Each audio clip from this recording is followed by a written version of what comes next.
नमस्कार, welcome to मी homemaker. Raksha Bandhan जवळ येत आहे आणि बाहेरून जरी आपण गोड काही आणलं तरीही घरात काहीतरी आपल्याला करायचंच असतं। सो मी आज इथे गिट्सचं हा गुलाबजामचा इन्स्टंट प्रीमिक्स आहे ते करणार आहे, कारण बऱ्याचदा इन्स्टंट असल्यानंतर पण यात काहीतरी चुका होतात आणि आपले गुलाबजाम थोडेसे बिघडतात। तर अगदी परफेक्टली कसं करायचं ते मी तुम्हाला आज सांगणार आहे। इथे हा 100 ग्रामचाच पॅकेट आहे आणि हे सगळं मी ह्याच्या मागच्या बाजूला जे लिहिलेलं आहे त्याच प्रमाणात घेतलं आहे। तर 300 ग्राम एवढी साखर आहे, त्याचबरोबर 300 मिलीलिटर एवढं पाणी घेतलं आहे आणि दूध घेतलं आहे हे 50 ते 60 मिलीलिटर एवढं दूध आहे। या पॅकेटवर लिहिलं आहे का आपण पाणी पण टाकू शकतो, पण मी दूध घेतलेलं आहे। तर आपण सगळ्यात अगोदर साखरेचं पाक करून घेऊया। तर खूप जास्त घट्ट असं किंवा एकतारी पाक करायचा नसतो, कधीच पातळ असाच करायचा असतो।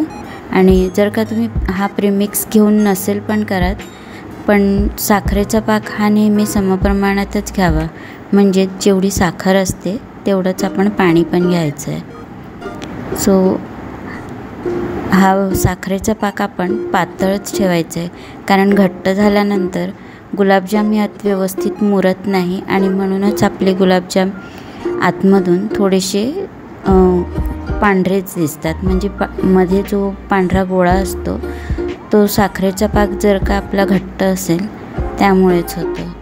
तर ही साखर छान यामध्ये विरघळून घ्यायची आहे।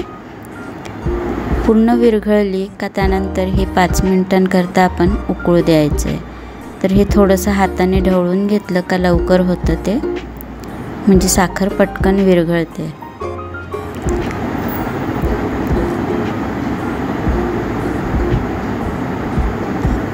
तर जवळजवळ सगळी साखर छान विरघळली आहे। याला आता आपण 5 मिनिटांकरता उकळू देऊयात।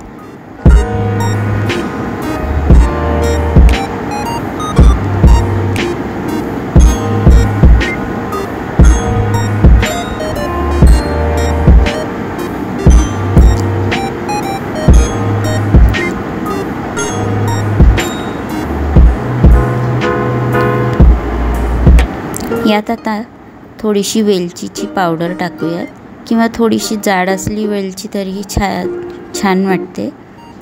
मी खूप जास्त बारीक केलेली नाही आहे, तशीच टाकली आहे। आता हा जो आपला साखरेचा पाक अगदी परफेक्ट कसा झाला आहे तो ओळखायचा असेल तर थोडासा असा बोटावर घेऊन आपण असं चेक करू शकतो, म्हणजे आपला बोट थोडासा चमकला किंवा शाईन येत असेल, म्हणजे तेलकट झाल्यानंतर जसं आपलं बोट चमकतो ना तसं दिसलं पाहिजे, पण बोटाला अगदी चिकट असं नको वाटलं पाहिजे, म्हणजे आपलं साखरेचा हा पाक अगदी परफेक्ट झालेला आहे असं समजायचं। ह्याला तर आपण झाकून ठेवून देऊयात आणि तोपर्यंत गुलाबजाम तयार करूयात। तर हा 100 ग्रामचाच पॅकेट आहे, म्हणजे 200 ग्रामचा पण मिळतो। तर मी इथे हा 100 ग्रामचा घेतला आहे आणि त्याच प्रमाणामध्ये साखर आणि दूध वगैरे आपण घेतलेलं आहे। तर या पॅकेटवर लिहिल्याप्रमाणे याच्यामध्ये 20 असे गुलाबजाम तयार होतात। ही पावडरमध्ये आता जर काही गोळे असतील तर हे आपण फोडून घेऊयात आणि त्यानंतर दूध टाकून मिक्स करायचं आहे। तर मी इथे 50 मिलीलिटरच घेतला आहे। आपला जो चहा पिण्याचा कप असतो तो साधारण 100 मिलीलिटरचा असतोच। तर तुम्ही जर कपाच्या प्रमाणे घेत असाल तर 1 कपभर पाणी अगदी परफेक्ट होतं, पाणी किंवा दूध, म्हणजे 100 ग्रामसाठी 200 ग्रामसाठी 1 कप भरून परफेक्ट होतं आणि 100 ग्राम असेल तर 50 मिलीलिटर। तर ह्या पिठाला आपल्याला अजिबात मळायचं नाही आहे, जो ट्रेडिशनली केला जातो पनीर आणि खवा वगैरे, त्यामध्ये आपल्याला त्याला खूप मळून व्यवस्थित असं हे करून करावं लागतं, पण यामध्ये फक्त मिक्स करायचं आहे आणि ह्याला आपण 5 मिनिटांकरता झाकून ठेवून द्यायचं आहे। खूप जास्त मळलं का त्यानंतर ते बिघडतातच. सो हे 5 मिनिटांनंतर आणि जेवढं दूध टाकून तेवढं जसं मिक्स झालेलं असेल ते तसंच राहू द्यायचं आणि 5 मिनिटांनंतर हे छान व्यवस्थित ते दूध त्याच्यामध्ये मुरतं. आता हे बघा, हे 5 मिनिटांनंतर मी उघडलं आहे. मी हाताला थोडंसं तूप लावून घेते आणि ह्या पिठाला व्यवस्थित एकत्र करून घेते. इथे पण आपण मळणार नाही आहोत पिठाला अजिबात, फक्त मिक्स करायचं आहे.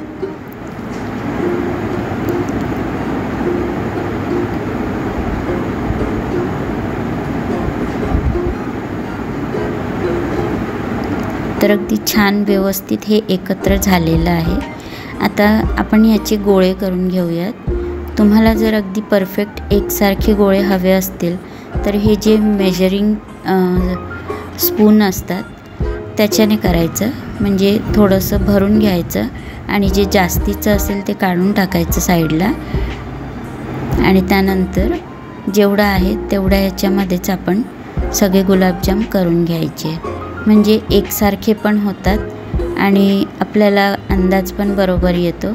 आणि मी लास्टला जेव्हा सगळे करून झाले तर अगदी परफेक्ट 20 झाले ह्याच्यामध्ये. म्हणजे ह्या टीस्पूनच्या मापाने केल्यानंतर परफेक्टली 20च झाले होते. सो अगदी छान असे स्मूथ होतात, अजिबात कुठेही क्रॅक येत नाही याच्यामध्ये. आणि आपण हे व्यवस्थित मिक्स केलेलं असेल ना तर मग ह्यात अजिबात क्रॅक येणार नाही. जर खूप आपण हार्ड म्हणजे खूप जास्त त्याला मळून घेतलं तर तेव्हा नक्कीच हे बिघडतात. मी आता हे पटकन ह्याच पद्धतीने करून घेत आहे. तुमच्याकडे जर एकसारखं करण्यासाठी हा असा स्पून नसेल तर जो आपला साधा चमचा असतो छोटा त्याच्यामध्ये भरून घ्यायचा आणि त्याला अगदी फ्लॅट करून म्हणजे एकसारखे येतात. तर इथे मी हे सगळे आता करून घेत आहे. तुम्ही जर 200 ग्रामचा जो पॅकेट असतो तो करणार असाल तर त्यातले सगळे आधीच करून ठेवायचे नाही, कारण हे ठेवल्यानंतर खालून फ्लॅट होतात. सो हे आता 100 ग्रामचंच आहे म्हणून पटकन होणार आणि कमी झाले आहेत. हे 200 ग्रामचा जो पॅकेट असतो त्याच्यामध्ये 40 तरी होतात. तर अर्धे करून घ्यायचे, तळून घ्यायचे आणि त्यानंतर बाकीचे करायचे. आता इथे हा थोडासा लागलेला होता म्हणून मी चमच्याच्या मदतीने काढून घेतला आहे सर्व.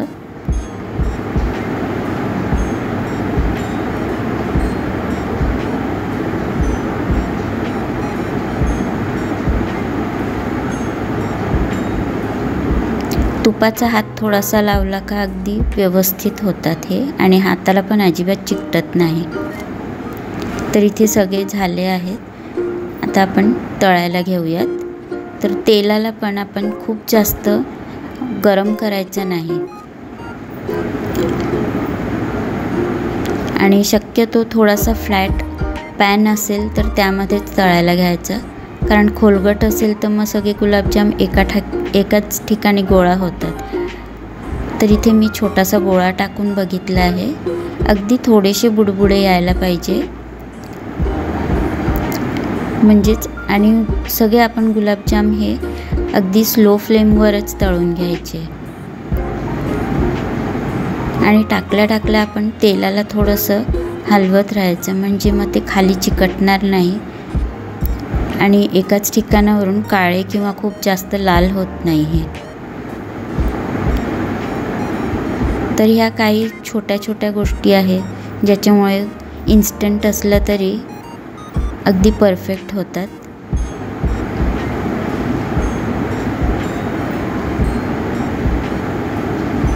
आणि एका टायमाला खूप जास्त पण टाकायचे नाही, कारण मग आपल्याला ते तळायला पण व्यवस्थित मग जमतं हे असं व्यवस्थित करायला.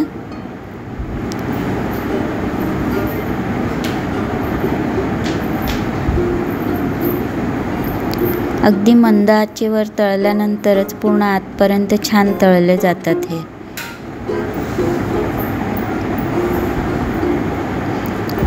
आता साखरेचा पाक जो केला आहे आपण सिरप तो पण एवढा कोमट असला पाहिजे का आपण बोट टाकल्यानंतर ते खूप जास्त गरम नको लागायला, म्हणजे आपल्या बोट टाकण्याइतपतच गरम असला पाहिजे. आणि जे गुलाबजाम आहेत ते आपण गरम गरमच ह्या पाकामध्ये टाकून घ्यायचे आहेत. तर तो पहिला बॅच आपण टाकून घेतला होता. हा उरलेले हे पण मी आता तळून टाकून घेणार आहेत. तर तळताना सुद्धा एक पण गुलाबजाम असा फुटला नाही आहे.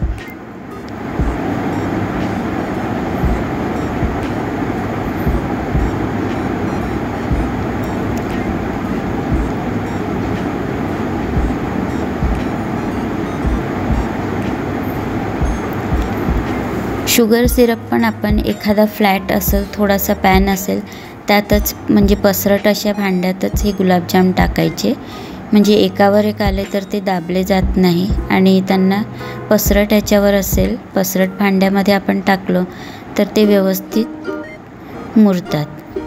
तर इथे मी 2 ते 3 तासांनंतर हे उघडलं आहे आणि अगदी छान व्यवस्थित मुरले आहेत.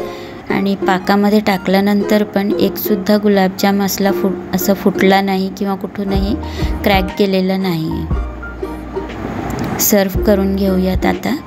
तर यावर तुम्हाला पिस्ता, बदाम किंवा जे काही म्हणजे वेलची वगैरे टाकून सर्व करायची असेल ती टाकू शकतो, किंवा असंच जरी असले तरी छानच वाटतात.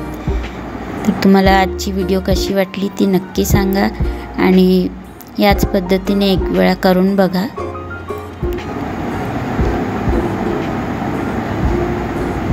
तर मी इथे हे वेलची टाकून घेत आहे थोडीशी.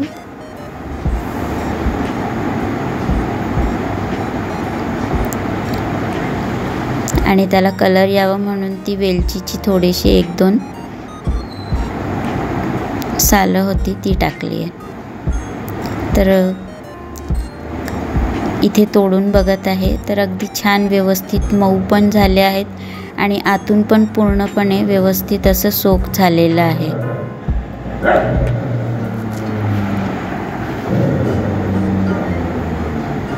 नक्की ट्राय करून बघा. धन्यवाद.